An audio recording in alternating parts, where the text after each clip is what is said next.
పట్టణ అభివృద్ధి budget కేటాయింపులపై Congress party తీవ్ర విమర్శలు చేసింది. ప్రొద్దుటూరు కాంగ్రెస్ ఇన్ఛార్జ్ ఎస్ ఇర్ఫాన్ బాషా పాత్రికేయుల సమావేశంలో మాట్లాడుతూ తాజా బడ్జెట్ లో ప్రొద్దుటూరుకు అభివృద్ధి పనుల కింద ఎలాంటి నిధులు కేటాయించలేదని ఆరోపించారు. కేవలం యునాని వైద్య కళాశాల మాత్రమే ప్రకటించారని, కానీ మంచినీటి సరఫరా, పారిశుద్ధ్యం, ప్రధాన కాలువల ఆధునీకరణ వంటి కీలక పనులను పూర్తిగా విస్మరించారని తెలిపారు.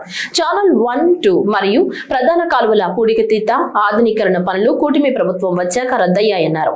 ప్రొద్దుటూరు ఎమ్మెల్యే వరదరాజుల రెడ్డి అసెంబ్లీలో పట్టణ సంస్థలపై గళం విప్పాలని, పరిశ్రమలు మరియు అభివృద్ధి పనులు తీసుకురావాలని కోరారు. ప్రజా సమస్యలను పక్కన పెట్టి రాజకీయాలు చేయకుండా పట్టణ అభివృద్ధిపై దృష్టి సారించాలని ఆయన ప్రభుత్వాన్ని కోరారు.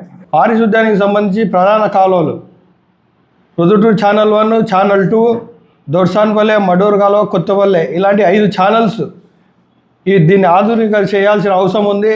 ప్రజలు దోమల వలన దీంట్లో ఇక్కడ నుంచి వస్తున్న దుర్వాసన వల్ల ప్రజలకు ఎంతో ఇబ్బంది జరుగుతూ ఉంది. దీన్ని డెవలప్ చేయాలనే ఉద్దేశంతో చేయడం జరిగింది. కానీ ఈరోజు దాన్ని ఊసేలేదు. అవే కాదు, దీంతోపాటే ఆ రోజు 8 అభివృద్ధి కార్యక్రమాలు జరిగితే అందులో కేవలం ఒక బ్రిడ్జ్, ఒక రామేశ్వరం బ్రిడ్జ్ పనులు మాత్రమే జరుగుతూ ఉన్నాయి. మిగతావన్నీ రద్దు చేశారు, లేకుంటే పనులు జరగట్లేదు. ప్రొద్దుటూరు ఎమ్మెల్యే నంద్యాల వరదరాజరెడ్డి గారికి కాంగ్రెస్ పార్టీ తరఫున మేము సూటిగా ప్రశ్నిస్తూ ఉన్నాము. ప్రొద్దుటూరులో ఉండబడిన పైప్ లైన్ మార్చాల్సిన అవసరం ఉందా లేదా?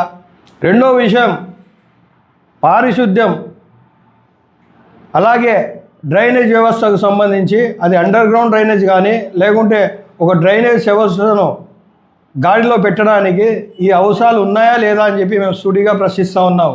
ఏదో ఈ బడ్జెట్ సమావేశాల్లో అయినా ఏదైనా ప్రొద్దుటూరుకి ఏదైనా కేటాయింపులు జరుగుతాయేమో, ఏదైనా అభివృద్ధి కార్యక్రమాలు చేసుకోవచ్చామని చెప్పి చాలా ఆశపడ్డాం. కానీ ప్రొద్దుటూరుకు ఈ అభివృద్ధి పనులకు సంబంధించి ఎటువంటి కేటాయింపులు లేకపోవడం చాలా దురదృష్టకరం. కూరగాయల మార్కెట్ కూడా అలాంటిదే పరిస్థితి. 20 కోట్లు ఖర్చు పెట్టారు, ఇంతవరకు అది శిథిల వ్యవస్థకు చేరింది. అది